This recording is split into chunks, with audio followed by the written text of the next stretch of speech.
నమస్తే అండి. ఎలా ఉన్నారు అందరూ? బాగున్నారా? నేనైతే బాగున్నానండి. మీ అందరికీ అమ్మవారి ఆశీస్సులు ఎల్లప్పుడూ ఉండాలని కోరుకుంటూ చెప్పబోయే పరిహారం చాలా శక్తివంతమైన అద్భుతమైన పరిహారం.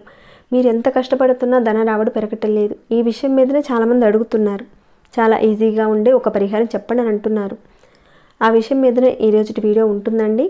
ఒక్కోసారి ఎంత కష్టపడినా కానీ ధన రాబడి అనుకున్నంత రాదు. అనుకున్న టైంకి జీతం రాకపోవడము, అలానే మీరు వర్క్ చేసిన చోట డబ్బులు అనేటివి మీకు రావాల్సిన డబ్బులు అందకపోవడము, అనుకున్న టైంకి మీకు రాకపోవడము, ఇంకా వ్యాపారం చేసేవారు సరుకులు ఇస్తారు, అవతల వాళ్ళు తీసుకువెళ్తారు, కానీ డబ్బులు ఇవ్వరు, మిమ్మల్ని ఇబ్బంది పెడుతూ ఉంటారు. అలాంటప్పుడు కూడా పరిహారం చేసుకోవచ్చు. ఎవరైతే వ్యాపారం చేస్తున్నారో వాటికి సంబంధించిన డబ్బులు మీకు తిరిగి రాకుండా ఉంటే చేసుకోవచ్చు. అలానే కొన్ని చోట్ల లంచాలు ఇస్తేనే ఆ పని జరిగిపోతుంది. అప్పుడే మీకు రావాల్సిన డబ్బులు మీకు అందుతాయి. ఇలాంటి సిచ్యువేషన్ మీకు ఉన్నప్పుడు కూడా పరిహారం చేసుకోవచ్చు. అలానే ప్రైవేట్ ఉద్యోగస్తులు ఉంటారు కదండి, పనిచేసేవారు ఉంటారు కదా, మీ యొక్క ప్రాబ్లమ్స్ ఇలాంటివి ఉంటే కనుక ఈ పరిహారం మీరు కూడా చేసుకోవచ్చు. ఇంకా చెప్పుకోవాలంటే కుటుంబ సభ్యుల మధ్య ఆస్తి పంపకాల విషయంలో మీకు రావాల్సిన డబ్బులు మీకు రాక ఇబ్బంది పడుతున్నా కానీ మీరు కూడా చేసుకోవచ్చు. ఈ పరిహారం చాలా బాగా ఉపయోగపడుతుంది. ఇంతెందుకు చెప్తున్నానంటే మనం ఒక పరిహారం చేసేటప్పుడు ఆ పరిహారం ఎందుకు చేస్తున్నాం అనేది తెలుసుకోవాలి. అలానే ఎలాంటి సమస్యలు ఉన్నవారు చేసుకుంటే ఆ పరిహారం చేసిన ఫలితం మనకు వస్తుందనేది తెలుసుకొని ఆ పరిహారం మీద మీరు ఒక నమ్మకం అనేది పెట్టుకొని, పరిపూర్ణమైన ఒక నమ్మకం పెట్టుకొని పాజిటివ్ మైండ్తో చేస్తే ఖచ్చితంగా మార్పులు వస్తాయి. కొందరికైతే తొందరగా ఫలితాలు వచ్చే అవకాశాలు కూడా ఉంటాయి. మరి ఆ పరిహారం ఏంటో తెలుసుకునే ముందు ఒక చిన్న రిక్వెస్ట్ అండి. ఈ వీడియో మీకు నచ్చితే మీకనే కాకుండా 10 మందికి ఉపయోగపడేలా మీ ఫ్రెండ్స్కి, మీ ఫ్యామిలీ మెంబర్స్ అందరికీ కూడా ఈ వీడియోని షేర్ చేయండి. అలానే వెళ్ళేటప్పుడు ఒక చిన్న లైక్ చేయడం మాత్రం మర్చిపోకండి. చాలామంది అడుగుతున్నారు కదా వారి సమస్యల గురించి. మన ఛానల్లో అనేక రకాలైన సమస్యలకు తగ్గ పరిహారాలు, పూజలు ఉన్నాయి. మీరు ఒకసారి ఛానల్లోకి వెళ్ళండి.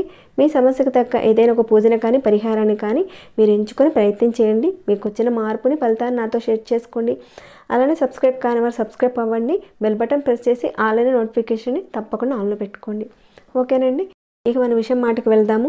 ఈ పరిహారాన్ని ఆడవారైనా మగవారైనా ఎవరైనా చేసుకోవచ్చు. కానీ ఆడవారు మాత్రం నెలసరి టైంలో మాత్రం చేయకండి. ఇక ఆహార నియమాలంటూ ఏమీ లేవు. ఇక ఈ పరిహారానికి మనకు కావాల్సింది ఒక ఎరుపు రంగు కొత్త క్లాత్ అవసరం ఉంటుంది. నల్ల నువ్వులు, చిల్లర డబ్బులు కావాల్సి ఉంటుంది. చిన్న పరిహారం కదా, మరి చేస్తే ఆ పని జరుగుతుందా అని చాలామందికి డౌట్ ఉండొచ్చు. మనం చేసే ఒక పనిని మనం మనసు పెట్టి చేస్తే అది ఖచ్చితంగా జరుగుతుంది. ఒక సంకల్పం అనేది మీరు పెట్టుకొని చేస్తే జరుగుతుంది. నెగిటివ్ని మాత్రం పెట్టుకోకుండా చేయండి, పాజిటివ్గా చేయండి. ఈ పరిహారాన్ని మంగళవారం రోజున ఉదయం నుంచి రాత్రి పడుకునే లోపుగా ఎప్పుడైనా చేయొచ్చు. కాకపోతే ఈ పరిహారాన్ని రాహుకాలంలో మాత్రం చేయకండి. అంటే ప్రతిరోజు రాహుకాలం అనేది ఉంటుంది. అలానే మంగళవారం రోజున కూడా రాహుకాలం ఉంటుంది. ఆ సమయంలో మాత్రం మీరు చేయకుండా మీరు రాత్రి పడుకునే లోపుగా ఎప్పుడైనా ఏ సమయమైనా సరే మీరు చేసుకోవచ్చు. మీరు క్యాలెండర్ చూస్తే అర్థమవుతుందండి ఎప్పుడు రాహుకాలం ఉంటుందనేది దాంట్లో ఉంటుంది. మీరు ఒకసారి చూసుకొని ఆ రాహుకాలంలో కాకుండా మిగతా సమయంలో ఎప్పుడైనా చేసుకోవచ్చు. అంటే మీరు రాత్రి పడుకునే లోపుగా ఎప్పుడైనా చేసుకోవచ్చు.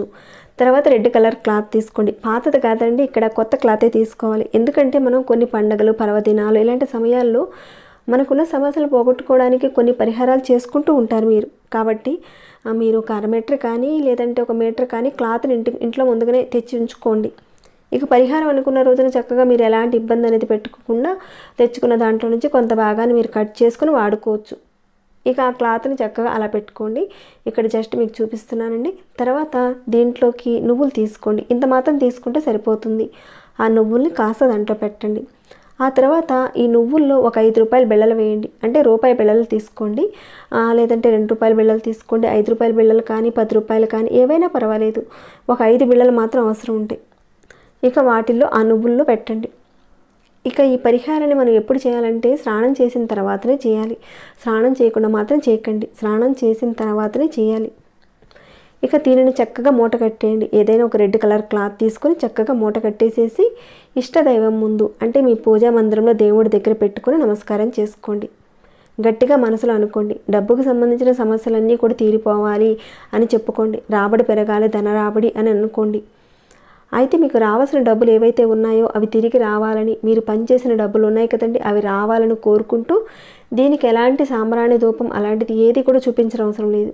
మీ ఇంటి గుమ్మం మెయిన్ దర్వాజా అక్కడ బయట వైపుగా, అంటే మీరు ఎటువైపున పెట్టచ్చు, బయట వైపు మధ్యలో కట్టచ్చు, ఎడం వైపు కట్టచ్చు, అలానే కుడి వైపున కట్టచ్చు, ఎలా అయినా సరే కట్టండి. కానీ గుమ్మం పైన కట్టాలి బయట వైపుగా.